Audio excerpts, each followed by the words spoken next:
उसका सवाल सुन के मैं सन्नाटे में आ गया। उसने पूछा कि सर सफलता का मतलब क्या है। अंग्रेजी में पूछा, sir what's the meaning of success. ऐसे व्यक्ति को क्या बताइए सक्सेस का मीनिंग क्या है। उसने कहा कई लोगों से पूछा, सर इसका उत्तर नहीं मिला, मैं कैसे मानूं कि मैं सक्सेसफुल हूं या नहीं हूं। मैंने उसे एक पंक्ति का उत्तर दिया, आपके जीवन में भी ये शंका आई हो तो उसे लेके चले जाना, आनंद आ जाएगा। मेरे जीवन में तो उतर गया है। मैंने उसको कहा, अगर तुम्हारे होने से दुनिया खूबसूरत है तो तुम सफल हो। किसी भी साधु सन्यासी के पास जाओ तो पता चलेगा कि जिसे वो पूर्वाश्रम कहते हैं, पिछला जन्म कहते हैं, उस पिछले जन्म में वो क्या थे। एक राजा के घर चोरी हो गई, बड़ा बहुमूल्य सोना चुरा लिया चोर ने। राजा को सूचना मिली कि चोरी हो गई। राजा गुप्तचरों के साथ वहां गए, देखा खजाने की तरफ से जाते हुए पैरों के निशान हैं। राजा ने कहा इन पैरों के निशान का पीछा करो, इनके पीछे पीछे जाओ, वहीं चोर मिलेगा। राजा भी स्वयं वेश बदलकर सिपाहियों के साथ सम्मिलित हो गया। चोर तेज गति से भागा था। प्रयाग के आसपास कहीं चोरी हुई थी, कुंभ का मेला लगा हुआ था। वो एक महात्मा के आश्रम में घुस गया। उसे लगा यहां पकड़ना मुश्किल होगा। महात्मा प्रवचन कर रहे थे, सामने पीछे बैठ गया। महात्मा ने प्रवचन प्रारंभ किया। महात्मा ने कहा, गीता कहती है कि तू अपने कर्मा का उत्तराधिकारी नहीं है, जो तूने कर्म किए वो तेरा है ही नहीं, इसकी प्रेरणा कहीं और से आई है। इसलिए शीतोष्ण सुख दुखे च लाभा लाभू जया जो कष्ट मत पालना। ये कर्म तो किसी और चेतना से हुए हैं। इससे पहले चोर वो सोना कहीं छुपा चुका था। पर हां, उसने कहा कि जो तूने कर्म किए हैं वो अच्छे किए हैं, बुरे किए हैं, उसके अनुसार तेरा निर्णय अवश्य होगा। तेरा तेरी पीढ़ियों का, तेरे अगले जन्मों का निर्णय होगा कि तुझे कष्ट सहना है कि आनंद सहना है, आंतरिक आनंद मिलेगा कि कष्ट मिलेगा। चोर का अंतर्मन बदलना प्रारंभ हो गया। सिपाहियों ने भी पहचान लिया कि चोर वहां बैठा है, क्योंकि वे पदचिन्ह वहीं तक गए थे जहां चोर अकेला बैठा था। प्रवचन समाप्त हुआ तो भीड़ भीड़ उठने लगी, दिखाई नहीं दिया कोई किसी को।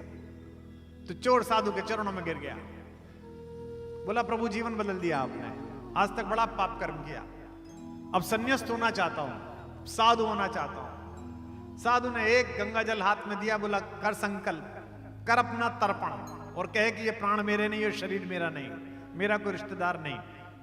संकल्प कर लिया। इस बीच भीड़ चलती रही, दिखाई नहीं दिया चोर गुप्तचरों को, राजा को। वस्त्र बदल दिए चोर के, अब वो साधु हो चुका है। नया नाम मिल गया, गुरु मिल गया, घराना मिल गया, अखाड़ा मिल गया। अपने मंत्र का जाप करता हुआ बाहर की तरफ निकला तो गुप्तचरों ने पकड़ लिया। राजा के सम्मुख प्रस्तुत किया कि राजा से कहा ये चोर है। राजा ने कहा मूर्ख हो तुम, ये साधु है, उस आश्रम का साधु है, कैसी गलत बात करते हो। एक साधु पर आरोप लगाते हो, मैं तुम सबको दंडित करूंगा, तुम सबकी नौकरी बर्खास्त, तुमको जेल में डाल दूंगा। चोर पकड़ नहीं पाए, साधु पकड़ लाए, बदमाश कहेंगे। लेकिन चोर तो साधु हो चुका था। असत्य की रक्षा कैसे करे, सत्य के साथ चलने का प्रण लिया। उसने कहा महाराज क्षमादान हो, ये सही कह रहे हैं, मैं चोर हूं। राजा ने सोचा साधु का मन है, सिपाहियों को बचाने के लिए झूठ बोल रहा होगा। राजा ने कहा महाराज आप चिंता मत करिए, मैं इन्हें सजा नहीं दूंगा, पर मैं जानता हूं आप चोर नहीं हो। साधु ने कहा मैं ही चोर हूं। बोले आप तो साधु हैं। बोले मैं पिछले जन्म का चोर हूं, आपका सोना मैं ही लेकर गया था। राजा ने कहा महाराज सोना लेकर गए थे तो कहां है। बोले वह जंगल में छोड़ आया हूं। तो बोले छोड़ आए तो किसी को बता ही देते, इन्हीं को बता देते। बोले जब मैंने चोरी छोड़ी ना तो सोना भी छोड़ दिया, अब वो मिट्टी है, सोना है, राजा तेरा है, मेरा क्या, जहां जाके लिया, नहीं तो कोई और ले गया होगा। ये जो द्वंद है छोड़ देने का, ये बड़ी मुश्किल से आता है। छोड़ देने का तात्पर्य ये नहीं है कि आप जीवन छोड़ के चले जाएं। मां सीता के पिता तो राजा होते हुए भी सन्यासी थे, इसलिए उनका नाम विदेह है, देह में होते हुए देह से बाहर। योगी भी हैं शरण जिनकी जो अनासक्त गेही, जय जय राजा जनक पुण्य देही विदेही। बहुत सारे लोग होते हैं जिनमें साधुता आने के बाद, संन्यास्त भाव आने के बाद भी आकर्षण बचा रह जाता है। और बहुत सारे लोग होते हैं जो घर में रहते हुए भी उस आकर्षण से बाहर रहते हैं।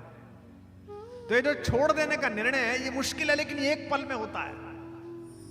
तार्किक बुद्धि की एक सीमा है, एक जगह आती है जहां तर्क समाप्त हो जाता है। तो हर्ष, तुम्हारी फिजिक्स केवल पदार्थ का गुणधर्म बताती है, लेकिन मनुष्य का गुणधर्म वह कुंभ बताएगा। डॉक्टर अवसाद का इलाज कर सकता है, दवाई दे सकता है। क्या दवाई देता है डॉक्टर? डॉक्टर आए होंगे, मैं उन्हें आभार व्यक्त करता हूं, आप मनुष्यता की चिंता करते हैं, लेकिन क्या देता है? स्ट्रेस रिलीव हो जाए, मसल्स रिलीव हो जाए, दिमाग थोड़े दिन समय के लिए ट्रैंक्विलिटी में आ जाए, ड्राउजीनेस खत्म हो जाए। यह शरीर का इलाज है, आत्मा का कौन करेगा? कोरोना के दौरान इम्यूनिटी की चर्चा हुई थी। ये खाओ तो इम्यूनिटी बढ़ेगी, अश्वगंधा खाओ तो इम्यूनिटी बढ़ेगी, मूसली खाओ तो इम्यूनिटी बढ़ेगी।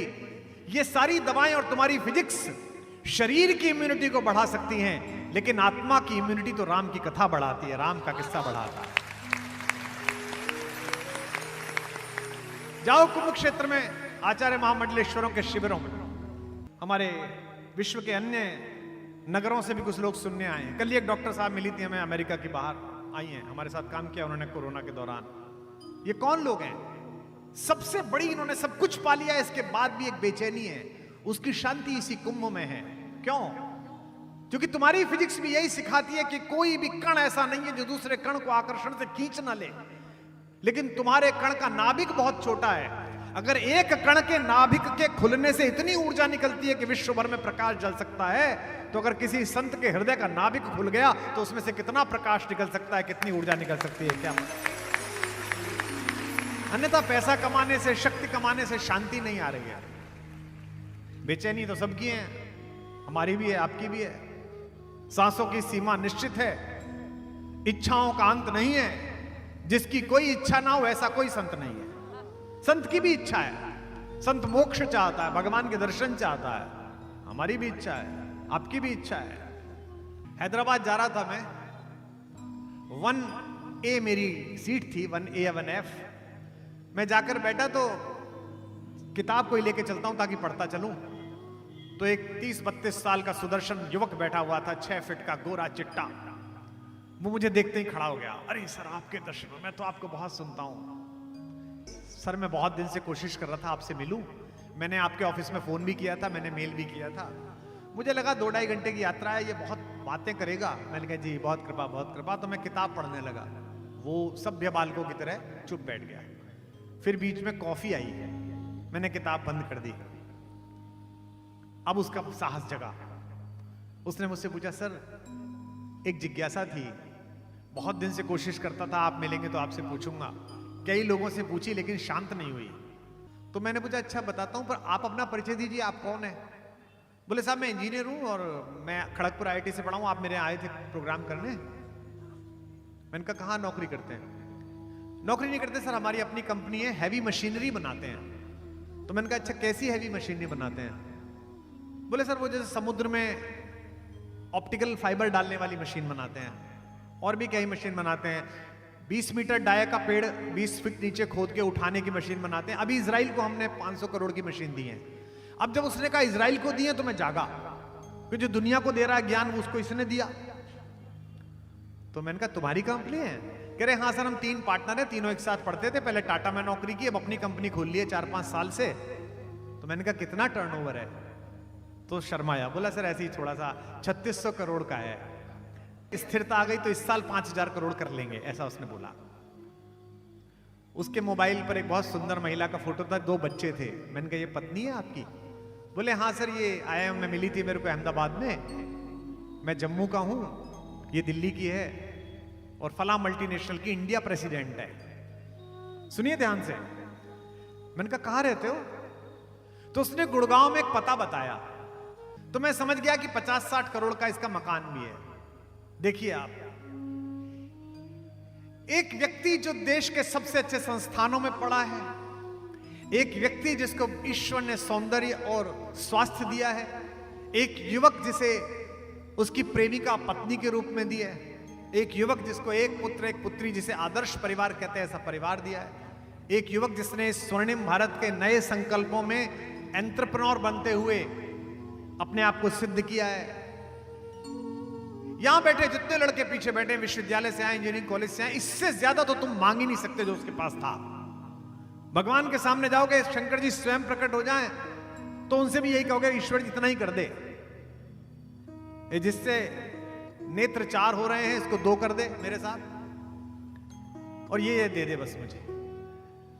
मैंने पूछा बताओ क्या पूछना चाहते हो? उसका सवाल सुन के मैं सन्नाटे में आ गया। उसने पूछा कि सर सफलता का मतलब क्या है? अंग्रेजी में पूछा, sir what's the meaning of success? ऐसे व्यक्ति को क्या बताइए सक्सेस का मीनिंग क्या है? उसने कहा कई लोगों से पूछा सर इसका उत्तर नहीं मिला, मैं कैसे मानूं कि मैं सक्सेसफुल हूं या नहीं हूं? मैंने उसे एक पंक्ति का उत्तर दिया, आपके जीवन में भी ये शंका आई हो तो उसे लेके चले जाना, आनंद आ जाएगा। मेरे जीवन में तो उतर गया है। मैंने उसको कहा अगर तुम्हारे होने से दुनिया खूबसूरत है तो तुम सफल हो,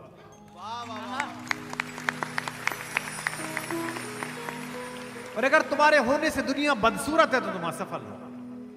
उसने मुझसे पूछा दुनिया कितनी दुनिया? मैंने कहा बाह भर दुनिया, परिवार भर दुनिया, कॉलोनी भर दुनिया, शहर भर दुनिया, दुनिया भर दुनिया। जिन लोगों के होने से दुनिया बदसूरत हुई वे विजेता भी थे लेकिन याद नहीं किए जाते। मैं जर्मनी गया था, 2-3 बार गया हूं, इस बार फिर गया था 4-5 दिन के लिए बर्लिन। जब भी कोई जर्मन आदमी मिलता है कान में चुपचाप पूछता हूं उससे, what do you think about Hitler? बड़ा विजेता था, बड़ा जबरदस्त जलवा कर लिया था, दुनिया के नक्शे बदल दिए थे। जर्मनी का आदमी वितृष्णा से कहता है Germany is not about Hitler. नाम नहीं रखते लोग हिटलर का। अब जब अंधेरे घिरेंगे जीवन में तो विज्ञान नहीं बचाएगा। जैसे यहां प्रोफेसर्स आए, टीचर्स आए, एडिसन बल्ब बना सकता है जिसमें प्रकाश हो जाए, प्रकाश सब एडिसन के बल्बों का है। दुनिया का कोई एडिसन एक ऐसा बल्ब नहीं बना सकता जिसे एक बल्ब से दूसरे को स्पर्श करा दो तो ज्योति जग जाए। ये केवल गुरु नामक दीपक है जिससे हजारों लोग जीवन भर में मिलते हैं और उनके अंदर ज्योति पैदा हो जाती है, प्रकाश पैदा हो जाता है। तो जब जब जीवन में अंधेरा गिरेगा, जब जब कष्ट गिरेगा, तब तब ये राम कथा की इम्यूनिटी काम आएगी। तो तुम्हारा तो केवल सिलेक्शन ही नहीं हुआ, तुम तो केवल एक एग्जाम में फेल हुए, तुम तो केवल एक चुनाव में हारे, तुमको तो एक बार टिकट ही नहीं मिला, तुम्हारा तो एक शेयर ही नीचे गिरा। लेकिन जिसके जीवन से सब कुछ छीन लिया गया, एक रात्रि में ही राज्याभिषेक से वनवास की यात्रा तय कर दी गई, उसे एक व्यक्तित्व ने बिना किसी चमत्कार के इस देश को प्रभुता संपन्न कैसे किया, यह राम की कहानी बताती है। 2 शब्द हैं अलग अलग हर्ष बाबू, एक चेतना और एक चिंतन है। चेतना वैज्ञानिक रखो और चिंतन आध्यात्मिक रखो।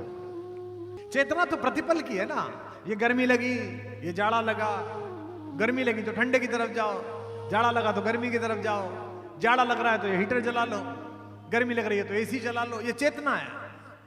लेकिन चिंतन कि इसके शीतोष्ण सुख दुख में भगवान के प्रति कृतज्ञ कैसे रहें। और तीसरी बात फिर कह रहा हूं इस बच्चे के लिए जिसने दिल्ली में पूछा है, जो सुन रहा होगा, चेतना वैज्ञानिक रखो, चिंतन आध्यात्मिक रखो और चिंता शून्य रखो, बिल्कुल शून्य, कुछ करना ही। और ये चिंता शून्य कब होगी? जिस दिन भगवान पर यह भरोसा हो जाएगा कि वो है, जिस दिन ईश्वर पर यह भरोसा हो जाएगा कि पीछे है। आस्तिकता का प्रश्न नहीं है, नास्तिकता का प्रश्न नहीं है। प्रकृति पर भरोसा करो, स्वयं के पुरुषार्थ पर भरोसा करो, अपने परिवार के संस्कार पर भरोसा करो, लेकिन इस पर भरोसा करो जो है ही नहीं आपका, तो फिर क्या करना? पैसे पे भरोसा कर लिया, इसका क्या करना भाई? शक्ति पे भरोसा कर लिया जो तुम्हारी है ही नहीं, पद पर भरोसा कर लिया जो आज है कल नहीं है, फिर क्या करोगे? उधर वो हाथों में पत्थर बदलते रहते हैं,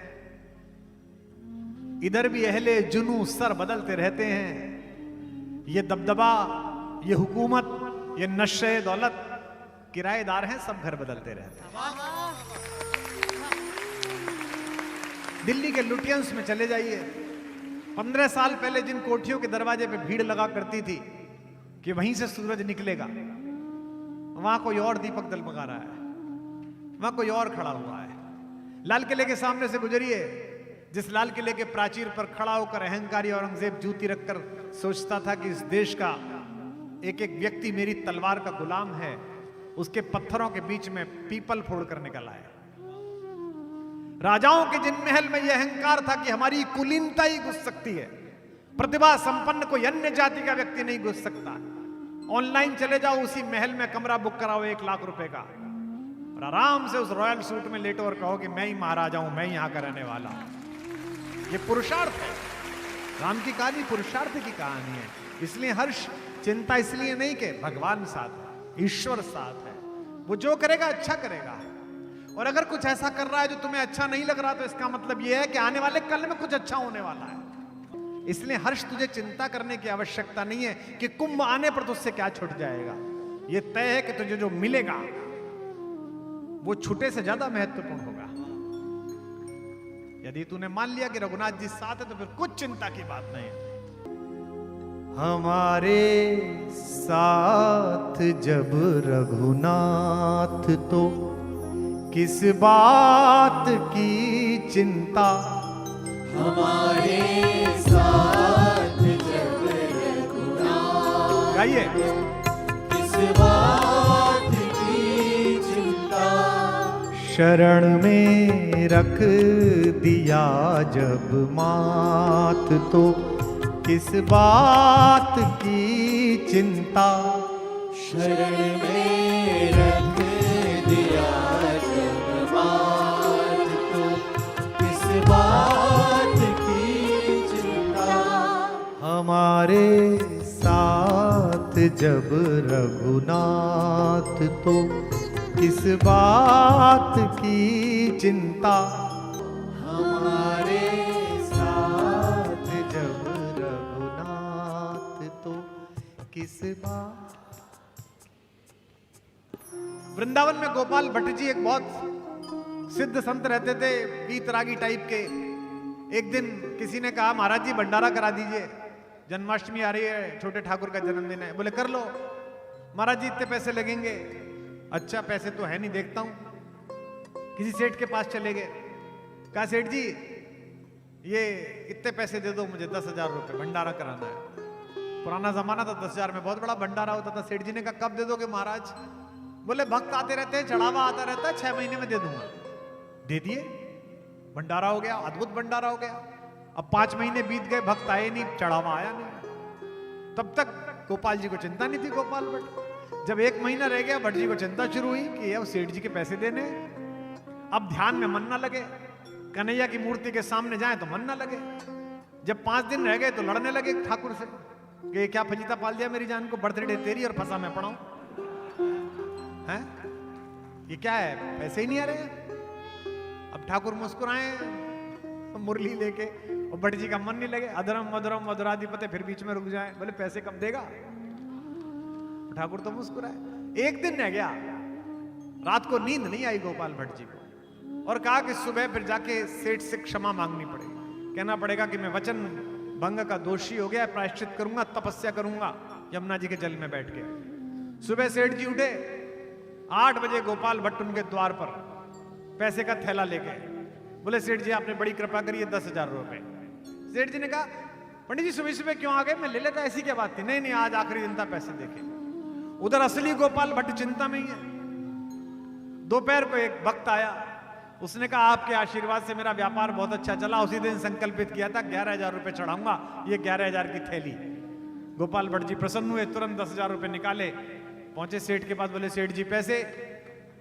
सेठ जी बोले भट्ट जी सुबह ही तो देके गए थे। बोले मैं कब आया था? बोले ये रही बही, ये रहे आपके अंगूठे के, आपका अंगूठा? बोले हाँ, सुबह ही तो देखे गए थे, प्रसाद ग्रहण करा हम दोनों ने साथ में। गोपाल भट्ट समझ गए, आए और थैली लेके ठाकुर के सामने पटकी कि जब यही नौटंकी करनी थी तो मेरे को क्यों फंसवाया वहां जाके, जब पहले ही देके आया तो।